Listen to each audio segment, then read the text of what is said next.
Frecuencia Legislativa. Las noticias más importantes de la Cámara de Representantes. Debates. Proyectos. Proyecto de ley número 097-2015, Cámara. Todo lo que usted necesita saber de la actividad legislativa de la Cámara de Representantes. Frecuencia Legislativa.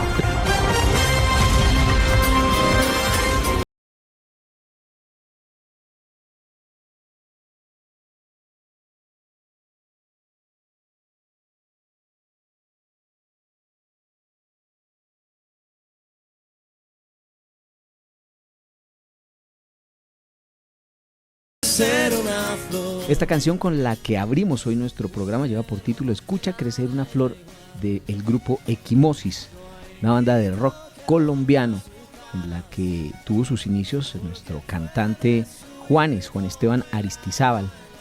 Con esta banda con la que se dio a conocer en sus inicios musicales y con la que tuvo muchos éxitos también. Bueno, esta increíble versión de Equimosis de la canción del autor Francis Cabral relata una historia de esperanza que se relaciona con la capacidad de resiliencia de la raza humana y que nos envía un profundo mensaje de esperanza y compromiso con nuestra humanidad y con nuestro planeta. Tema musical con el que abrimos hoy Frecuencia Legislativa, y es que hoy precisamente también se celebra el Día de los Derechos Humanos. Cada 10 de diciembre se conmemora esta fecha coincidiendo con el aniversario de la Declaración Universal de Derechos Humanos que se aprobó en 1948. Importante mensaje que queremos dejar hoy en Frecuencia Legislativa con este día y también pues con esta canción con la que iniciamos hoy y que tenemos hoy para nuestro programa. Vamos con el resumen de noticias, un bloque informativo con el que continuamos resaltando toda la actividad legislativa de esta semana en la corporación. Estamos en Frecuencia Legislativa, programa institucional de la Cámara de Representantes. Más de 17 millones de campesinos de Colombia se beneficiarán ya que la Cámara aprobó el proyecto de ley que los declara como sujetos de derechos.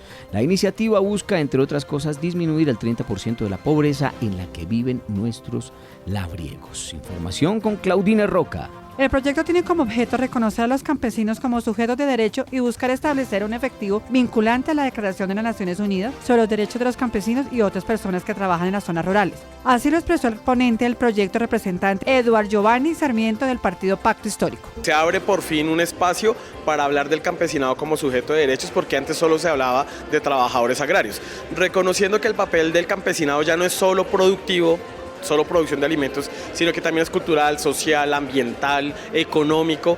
Reconociendo eso, ahora saldrá una ley estatutaria, es lo que dice el mismo acto legislativo, una ley estatutaria que dirá cómo el Estado ya materializará la garantía de derechos. Según las mediciones realizadas por el DANE, el 31.8% de la población de 15 años del país se identifica como campesina. Esta población habita principalmente en centros poblados y rurales dispersos, donde alcanza un porcentaje del 79.6%. Así lo manifestó el representante Diógenes Quintero por las Curules de Paz. Es importante resaltar que también con este acto legislativo se está reconociendo y haciendo parte del bloque de constitucionalidad la Declaración de las Naciones Unidas sobre los derechos del campesinado. Nos alegra mucho que esto esté ocurriendo en este momento. Es un sueño de los campesinos y campesinas de Colombia que empieza a hacerse realidad. Con la iniciativa aprobada se pretende adoptar un instrumento de protección de los derechos de los campesinos y otras personas que trabajan en las áreas rurales. Informó para Frecuencia Legislativa Claudine Roca, la voz de las regiones. Con el objetivo de hacerle frente al mercado negro de armas, se aprobó en último debate el proyecto de ley que ratifica el convenio de importación de armamento con países de las Naciones Unidas. Detalles con César Ariza. La iniciativa es un hito de las Naciones Unidas, pues fue firmado por más de 130 países, estableciendo parámetros internacionales que contribuyan a restringir o controlar todo lo relacionado a las importaciones y exportaciones, así como el tránsito de las armas. Desde el Partido Liberal, el representante Andrés David Calle manifestó: esto con el fin de garantizar y proteger los derechos humanos y el derecho internacional humanitario, especialmente en esos países como el nuestro, con alta conflictividad, donde los grupos al margen de la ley tienen acceso fácil fácil del comercio de las armas. Va a garantizar el acceso a la información, además un control de los estados que exportan las armas para poder garantizar en cada uno de estos cargamentos que si existe algún indicio de que vayan con una destinación ilegal o que afecte los derechos humanos, ellos puedan prohibir la exportación de estas armas. Un control estricto por parte de los estados que también importan las armas para poder garantizar que solamente tengan acceso a estas los estados y el control legítimo de la autoridad. La medida busca garantizar que las armas que se importen en el país tengan un control tanto de quién lo exporta como de quién lo importa. Colombia, precisamente el monopolio de ese mercado ilegal, de ese mercado negro, está en organizaciones como el Clan del Golfo, como el ELN o las disidencias de la FARC. Con este proyecto de ley, Colombia va a garantizar que las armas que se importen a nuestro país tengan un control por parte del Estado que lo exporta como por parte de nuestro Estado, garantizando que lleguen al control absoluto del Estado. El proyecto fue aprobado sin modificaciones y se encuentra a espera de sanción presidencial, informó para Frecuencia Legislativa César Ariza, la voz de las regiones. Y a sanción presidencial pasó el proyecto de ley que ratifica un convenio de cooperación con la República de Costa Rica para coordinar procesos penales entre las dos naciones. Edgar Castañeda con los detalles. Con el objetivo de hacerle frente al mercado negro de armas, se aprobó en último debate el proyecto de ley que ratifica el convenio de importación de armamento con países de las Naciones Unidas. También cooperar en la recaudación e intercambio de pruebas, eso sí respetando la soberanía de cada nación. Los delitos que se buscan combatir son el narcotráfico y la trata de personas. Así lo afirmó el representante liberal Carlos Alberto Palacios. Es un proyecto de cooperación en materia penal, donde ambos países se ponen de acuerdo o convienen hacer intercambios de pruebas, respetando eso sí su soberanía, donde cada uno de los países inicia a combatir los crímenes que sucedan en cualquiera de ellos, bien sea en materia de narcotráfico, que es lo que más se ha resaltado en materia de tráfico de personas, en materia de tráfico de armas. Yo creo que en este gobierno una paz total donde sabemos que el objetivo es sacar todas esas armas de la calle. Obviamente este tipo de proyectos inician a generar más importancia, debido a que de una u otra forma, cuando hay una cooperación en materia penal entre países, pues obviamente se puede combatir con más ligereza y con más prontitud lo que es todos los delitos que se puedan ocurrir. Ya el proyecto queda aquí, es el último debate que se le dio hoy aquí en la plenaria, ya pasará a sanción presidencial para que de una u otra forma el convenio se pueda ya ratificar entre los dos países. Informó para Frecuencia Legislativa Edgar Castañeda, la voz de las regiones. También en la plenaria de la Cámara se aprobó el proyecto de ley que aprueba el acuerdo de la adopción de reglamentos técnicos de las Naciones Unidas aplicables a los vehículos de ruedas y los equipos y piezas que puedan montarse o utilizarse. Claudine Roca nos cuenta. Este proyecto tiene como objetivo mejorar los estándares de seguridad vial y el desarrollo sostenible en cuanto a la armonización de normas nacionales de los vehículos y sus componentes para mejorar la calidad del aire. Así lo expresó el representante Jorge Rodrigo Tovar por las Curules de Paz. Este importante tratado en el cual el Estado colombiano se encontraba rezagado es un tratado de 1958 y apenas hoy en el 2022 lo vamos a ratificar. Ya fue aprobado hoy en último debate, pasa el examen de constitucionalidad en la Corte. Este era un tratado sencillo, un tratado que lo que busca, que el objetivo que buscaba, por un lado, por supuesto, disminuir la accidentalidad en nuestro país, disminuir la contaminación en nuestro país y, por supuesto, creo que el objetivo principal de este tratado lo que busca es poder producir, ensamblar y comercializar vehículos con los estándares internacionales requeridos. Yo les recuerdo a la plenaria que el índice de accidentalidad es la segunda causa de muerte en este país después del conflicto armado. En lo que va en transcurso la vigencia 2022 van 2.526 muertos por accidentalidad. Y sin titubear me atrevo a asegurar que con la aprobación de este importante tratado, el próximo año vamos a ver una disminución. Esta iniciativa contempla la salud y el bienestar seguro para minimizar las lesiones temporales y las víctimas fatales derivadas de los vehículos e infraestructura o conductas inapropiadas en las vías. Informado para Frecuencia Legislativa, Claudine Roca, La Voz de las Regiones. El acceso a la educación es un derecho constitucional y debe estar reflejado en cada rincón de Colombia. Por ello, desde la Cámara de Representantes se trabaja en un proyecto que permitirá educación superior para el sur del país. ¿De qué se trata? Freddy Ospino nos cuenta. Con total apoyo fue aprobado en primer debate el proyecto de ley 228, por medio del cual se busca la creación de la Universidad del Sur, que garantice el acceso a la educación superior de los ciudadanos residentes de esta parte del país y superar las brechas centralistas que fomentan la deserción educativa. Alexander Bermúdez Lazo, representante del Guaviare por el Partido Liberal y ponente de este proyecto de ley, resaltó la necesidad de reivindicar la educación del sur de Colombia para superar la desigualdad. Hoy ha sido aprobada esta iniciativa que permitiría la creación de la Universidad del Sur de Colombia, una universidad para la paz, de llevar educación a la Colombia dispersa, a la ruralidad. Bermúdez indicó que la sede de esta universidad estará ubicada en San José del Guaviare y permitiría que los jóvenes del Guainía, Paupés y otros territorios tengan educación de alta calidad. Su sede principal sería en San José del Guaviare, que más o menos 22.000 estudiantes puedan estudiar ahí. Los jóvenes que acceden a educación superior es del 50% de los estudiantes en los territorios como el Guaviare, como el Guainía, como el Paupés, es solamente del 18%. Es decir, que aquí hay una brecha que tenemos que cambiar. ¿Cómo se logramos eso? Pues llevando una universidad que vaya en línea con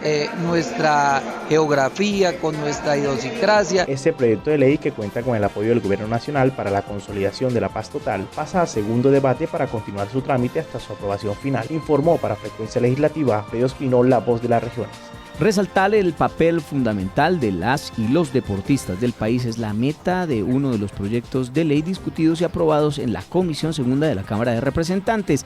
De llegar a su aprobación final, el 28 de octubre sería el Día del Deportista de nuestro país. Volvemos con Freddy Ospino, que tiene detalles de esta información.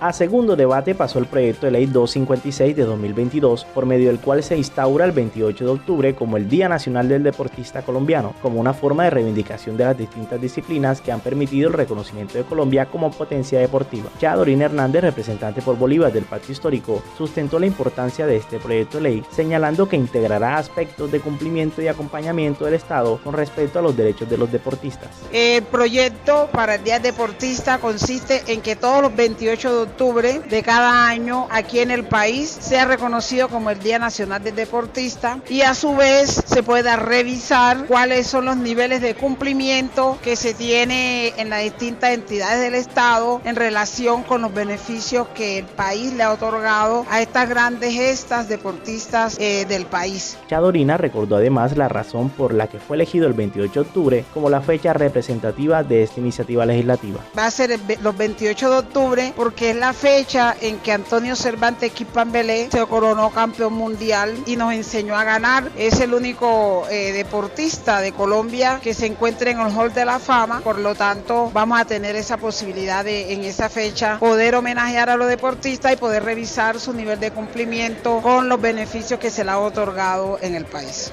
Este proyecto de ley pasa entonces a su siguiente debate con la promesa de significar un primer gran paso en el fortalecimiento del deporte en Colombia. Informó para Frecuencia Legislativa Freddy Ospino, La Voz de las Regiones. Continuamos con el desarrollo de un tema de coyuntura durante esta semana.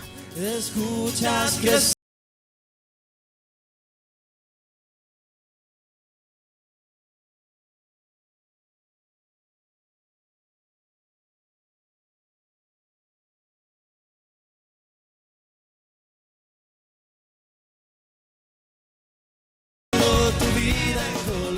Después del bloque informativo, continuamos con esta canción de Equimosis, Escucha crecer una flor, para desarrollar ahora un tema de coyuntura durante esta semana. Fue el anuncio que hizo el gobierno nacional de la idea de llevar a algunos jóvenes de la primera línea que se encuentran detenidos en investigación por hechos violentos que se realizaron en el llamado estallido social. Para eso tenemos dos representantes a la Cámara, uno de la oposición y otro del partido de gobierno, para que cada uno de los colombianos que escuchan hoy este programa pues tengan una idea y los dos puntos de vista. Iniciamos con el representante Cristian Garcés del Centro Democrático. Con él conversamos durante la sesión plenaria de esta semana. Tienen una posición definida frente al tema que ha propuesto el gobierno nacional de llevar como gestores de paz a muchachos de la primera línea que están detenidos, investigados por de pronto la presunción de algunos delitos en medio de la protesta social. ¿Ustedes qué opinan al respecto? Son cantidad ya de ejemplos donde este gobierno, en vez de dedicarse a apoyar a las personas honestas, trabajadoras, que respetan la ley, hace ofrecimientos de ingresos, de empleo, de funciones a violentos, a gente que ha hecho daño a la sociedad. Entonces, en este caso, hoy en Colombia hay muchas personas que les encantaría que el gobierno nacional los contratara como gestores de paz. ¿Por qué están buscando a personas que hicieron daño a la sociedad, que generaron violencia, que esa violencia terminó en destrucción de locales comerciales, pérdidas de patrimonios, de bienes, daños a bienes no solamente privados sino públicos, que secuestraron ciudades como pasó en mi Valle del Cauca, en Cali y otras ciudades, y que además generaron con esos disturbios y los bloqueos muertos en la policía y ciudadanos que tuvieron todo tipo de situaciones también heridos? Entonces yo estoy en desacuerdo con lo que se está haciendo de mandar unos mensajes de que las personas que cometen en este país delitos y violencia se les perdona y antes se les premia. Yo creo que eso está acabando los principios, los valores y deteriorando la condición humana de nuestra sociedad en Colombia. Hay una posición de partidos y de sectores de gobierno que señalan que primero pues estos jóvenes están en un proceso judicial en el cual no han sido juzgados, no han sido condenados, que están siendo investigados, que muchos de estos tienen investigaciones o montajes y que pues están con la presunción de inocencia, pero principalmente dicen que desde el ejemplo pueden hacer ese papel de gestores de paz. ¿Sería viable? ¿Usted cómo lo ve? No, es que para mí la propuesta del gobierno lo que busca es como comprar a la sociedad colombiana en que acepte ese tipo de situaciones que a mí me parece que no generan justicia y generan esa impunidad. Lo que se debería hacer es que, para eso están los jueces de garantías y demás, cuando una persona no hay pruebas suficientes y dependiendo del delito lo siguen investigando, pero se puede ir para su casa. Pero si la persona está detenida es porque hubo unas pruebas y una situación que ameritó eso.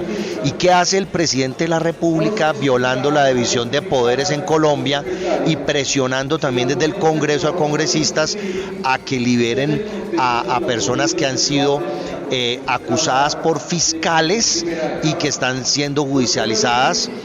Algunas de ellas ya fueron condenadas. Yo creo que si hay inocentes deben ser liberados.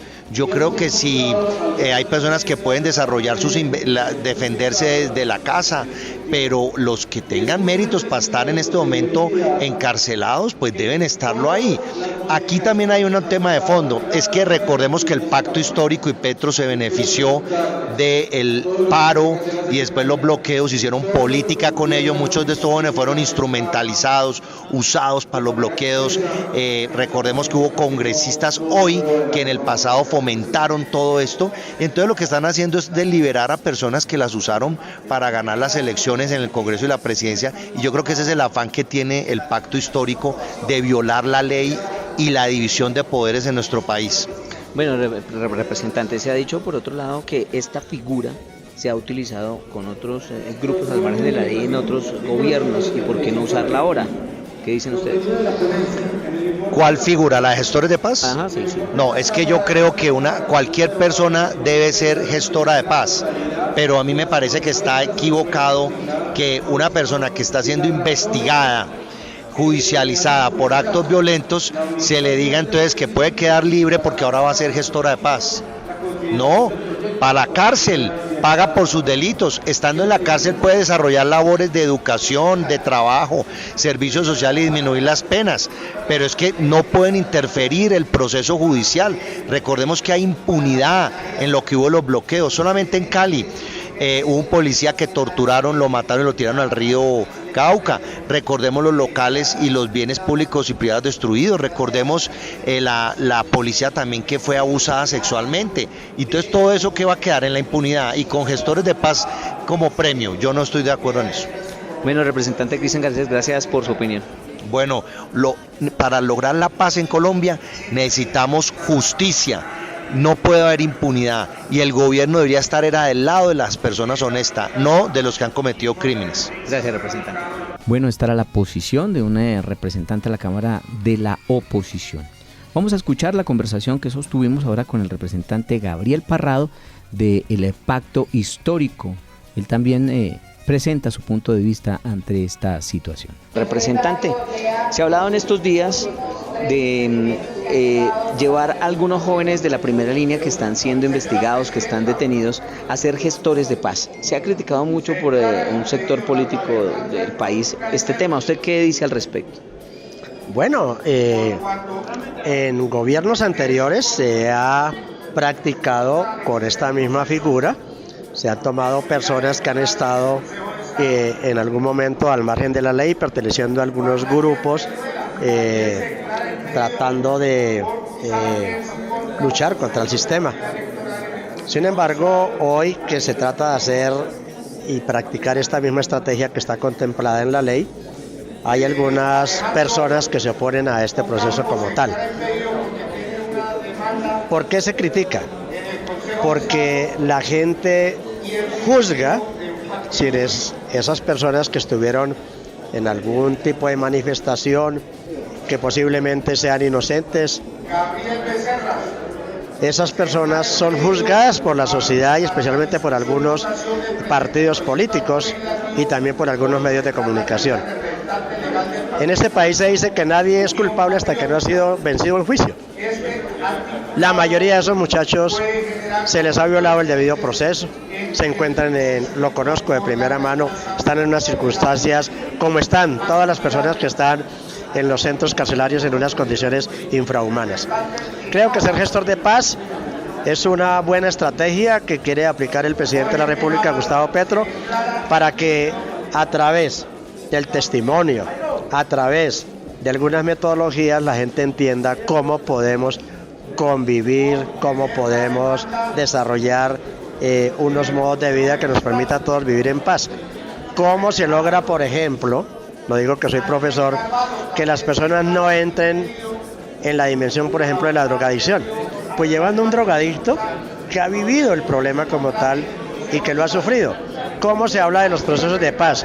Pues entre los que están en paz y los que de pronto a través de algunos procesos han caído en alguna situación que hoy está siendo investigada y que todavía no ha sido condenada como tal. No le veo ninguna dificultad a eso, porque los jóvenes que van a salir como gestores de paz no quiere decir que van a quedar libres o que se les va a suspender sus procesos como tal. Seguirán siendo investigados, seguirán siendo analizadas sus situaciones, sus circunstancias, y si en un momento determinado son culpables de algún delito, pues serán juzgados como tal.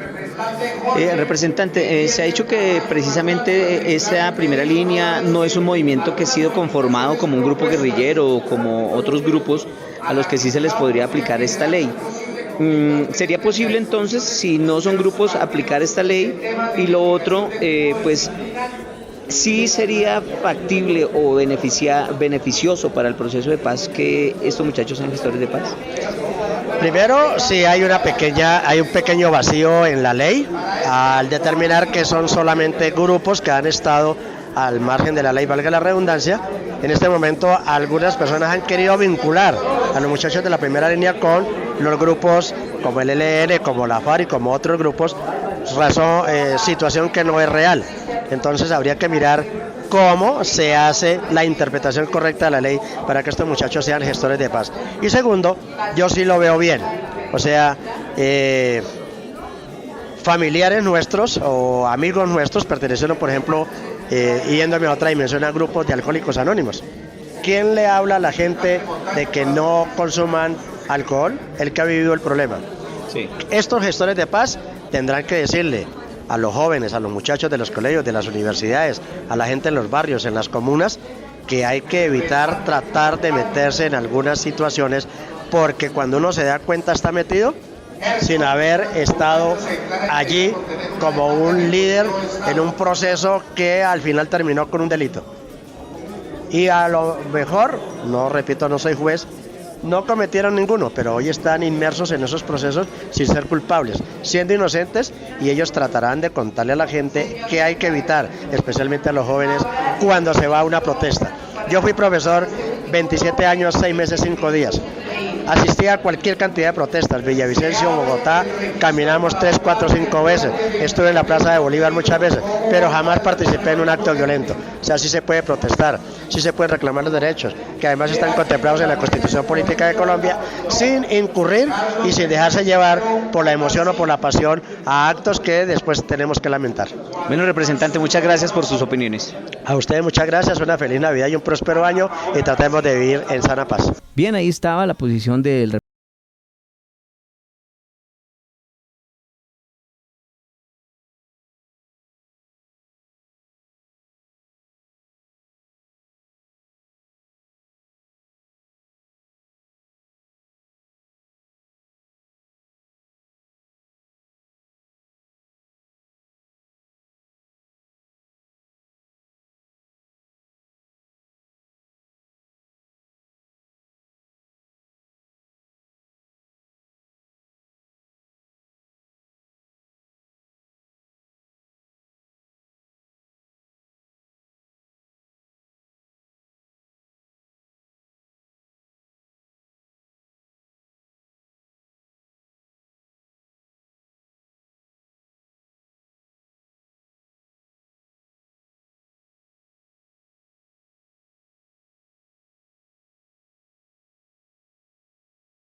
la radio y la televisión a favor de la infancia. Bueno, desde aquí siempre dejamos ese mensaje en favor de los niños cada vez que podemos. Así, de esta manera nos despedimos hoy en Frecuencia Legislativa. La cita el próximo fin de semana con otro resumen de la actividad legislativa de lo que viene ahora en la Cámara de Representantes.